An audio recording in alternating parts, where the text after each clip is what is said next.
Good evening friends. माझं नाव सचिन शंकर खाडे. यूट्यूबवरती मी याच्या अगोदर पण व्हिडिओ अपलोड केलेले आहेत वन हेल्थ अप्रोचवरती. ह्या व्हिडिओमध्ये आपण कार्डिओव्हास्क्युलर एंड्युरन्स आणि मस्क्युलर एंड्युरन्स याच्याविषयी माहिती घेणार आहेत. जस्ट काही मिनिटापूर्वी यूट्यूबवरती मी एक शॉर्ट अपलोड केलेला आहे, ज्याच्यामध्ये मी टायटल दिले त्याच्या खाली की बाबा कार्डिओव्हास्क्युलर एंड्युरन्स आणि मस्क्युलर एंड्युरन्स. तो जस्ट एक व्हिडिओ तिथं अपलोड केलेला आहे, पण तो व्हिडिओ अपलोड केला आहे त्याच्या पाठीमागचा पर्पज काय आहे, किंवा ते कशा प्रकारे फंक्शनिंग वगैरे करायचं किंवा ते वर्कआउट वगैरे कशा प्रकारे करायचं आहे, तर ह्याचे जे बेनिफिट्स आहेत तर ते मी ह्या व्हिडिओमध्ये तुम्हाला एक्सप्लेन करणारच आहे. आणि इन कमिंग व्हिडिओज जे बेनिफिट्स आहेत ॲट द सेम टाइम ते एक्सरसाइज वगैरे जे आहेत तर त्या परफॉर्म कशा करायच्या, तर ह्या परफॉर्मन्सच्या बेसिसवरती पण मी तुम्हाला सांगणार आहे की बाबा ही एक्सरसाइज अशा प्रकारे करायची आहे, ती एक्सरसाइज तशा प्रकारे करायची, फॉर्म अँड टेक्निक वगैरे कशा असायला पाहिजेत. तर येणाऱ्या व्हिडिओमध्ये ते मी तुमच्यासोबत शेअरच करेल. पण ह्या व्हिडिओमध्ये आपण कार्डिओव्हास्क्युलर एंड्युरन्सचे जे बेनिफिट्स आहेत तर ते मी तुमच्यासोबत शेअर करतोय, जेणेकरून जे व्हिडिओज मी फ्युचरमध्ये अपलोड होणार आहे त्याच्यामध्ये मला एक्सप्लेन करायची गरज नाही पडणार की बाबा कार्डिओव्हास्क्युलर एंड्युरन्स म्हणजे काय असतंय. तर कार्डिओव्हास्क्युलर एंड्युरन्स जर सांगायचं झालं तर आपल्या हार्टची जी ॲबिलिटी आहे, पंपिंग ॲबिलिटी, जे ऑक्सिजनेटेड ब्लड जे आहे तर ते आपल्या बॉडीच्या प्रत्येक पार्ट पर्यंत पोहोचलं पाहिजे.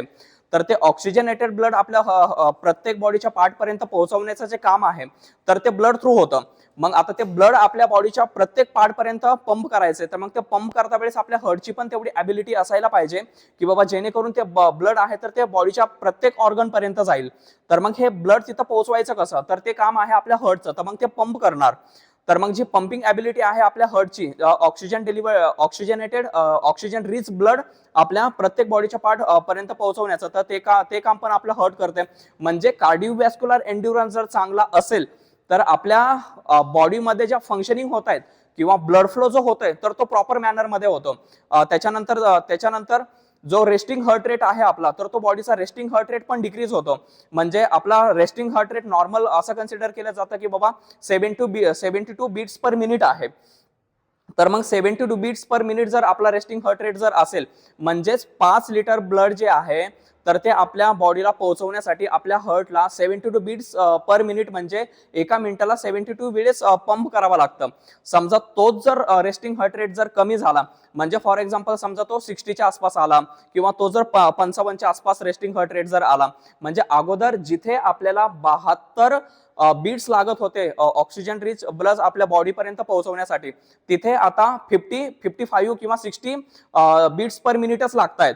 म्हणजे हार्टची जी ॲबिलिटी आहे, पंपिंग ॲबिलिटी, तर ती इन्क्रीज झालेली आहे. हा त्याचा बेनिफिट आहे कार्डिओव्हास्क्युलर एंड्युरन्स इन्क्रीज करण्याचा. त्याच्यानंतर आपल्या बॉडीमध्ये जे हार्मोन्स असतात, फॉर एक्झाम्पल हार्मोन्स किंवा एन्झाईम्स वगैरे असतात, त्याच्या प्रॉपर फंक्शनिंगसाठी जे ब्लड पाहिजे तर ते पण पोहोचवण्याचं काम ते करतं. For example low density lipoprotein आहे आपल्या बॉडीमध्ये, तर तो कमी करण्याचं काम पण कार्डिओव्हास्क्युलर एंड्युरन्समुळे होतं. आणि जो हाय डेन्सिटी लिपोप्रोटीन आहे तर त्याच्यामध्ये इन्क्रीमेंट करण्याचं काम पण कार्डिओव्हास्क्युलर एंड्युरन्स करतं. हा पण त्याचा बेनिफिट आहे. त्याच्यानंतर इन्सुलिन सेन्सिटिव्हिटी काही जणांच्या बॉडीमध्ये असते. फॉर एक्झाम्पल पॅनक्रियाज मधून इन्सुलिन प्रोड्यूस होतो, पण ज्यावेळेस तो सेलकडे जातो त्यावेळेस सेल त्याला प्रॉपर मॅनर मध्ये ऍब्झॉर्ब नाही करत, म्हणजे ब्लड शुगर लेवल स्पाइक होऊन त्याच्यामध्ये इन्सुलिन पण स्पाइक होतो. तर मग ती इन्सुलिन सेन्सिटिव्हिटी जी आहे, तर मग ती इन्सुलिन सेन्सिटिव्हिटी तुम्ही कशी करणार, तर मग आपल्याला कार्डिओव्हास्क्युलर एंड्युरन्स जो आहे तर तो जर आपण प्रॉपर मॅनर मध्ये जर ट्रेन केला, तर म्हणजे आपल्या सेलची जी ॲबिलिटी आहे इन्सुलिन ऍब्झॉर्ब करून घेण्याची, तर ती पण ॲबिलिटी त्याच्यामुळे वाढते. त्याच्यानंतर कॅपिलरीज असतात आपल्या बॉडीमध्ये, small small small small capillaries असतात, ज्याला केशवाहिनी आपण मराठीमधून बोलतो. तर ह्या ज्या केशवाहिन्या ज्या आहेत, तर ह्या केशवाहिन्या ज्या आहेत त्या स्मॉल स्मॉल स्मॉल स्मॉल एकदम सेल पर्यंत नेऊन ब्लड पोहोचवतात. तर ह्या कॅपिलरीज ज्या आहेत तर ह्या कॅपिलरीजचं प्रमाण पण त्याच्यामध्ये वाढतं. तर कॅपिलरीजचं प्रमाण वाढल्यामुळे कॅपिलरायझेशनचा जो इफेक्ट आहे तर तो पण बॉडीमध्ये होतो. At the same time muscular endurance पण आपल्या बॉडीमध्ये इन्क्रीज होतो. फॉर एक्झाम्पल मस्क्युलर एंड्युरन्स म्हणजे आपल्या मसलची ability prolong period of time without getting exhausted, म्हणजे मसल्स न थकता आपल्या किती वेळा कॉन्ट्रॅक्ट होत आहेत, किती वेळा त्याच्यामध्ये इफेक्ट होतोय, त्याला आपण मस्क्युलर एंड्युरन्स बोलतो. आता फॉर एक्झाम्पल सांगायचं झालं तर आपण जम्पिंग स्क्वॉट जर घेतलंय तर त्याच्यामध्ये आपल्या लेग्सच्या ज्या मसल्स आहेत त्या तो वर्क झाला. ऍट द सेम टाइम आपण ज्यावेळेस हात बेंड केला त्याच्या पण मसल्स त्याच्यामध्ये फ्लेक्शन मध्ये गेलेल्या आहेत.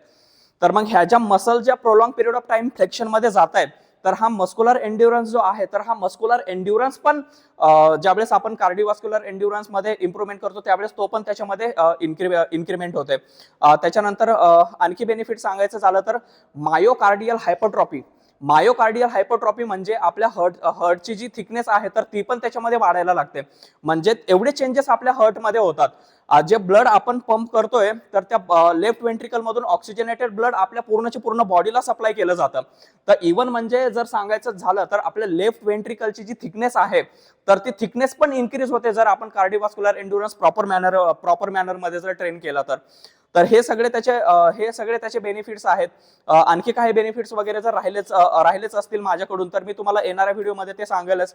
आणि माझा एवढीच रिक्वेस्ट असेल की होप तुम्ही सगळेजण सपोर्ट करताल माझ्या वन हेल्थ अप्रोच ह्या चॅनलला.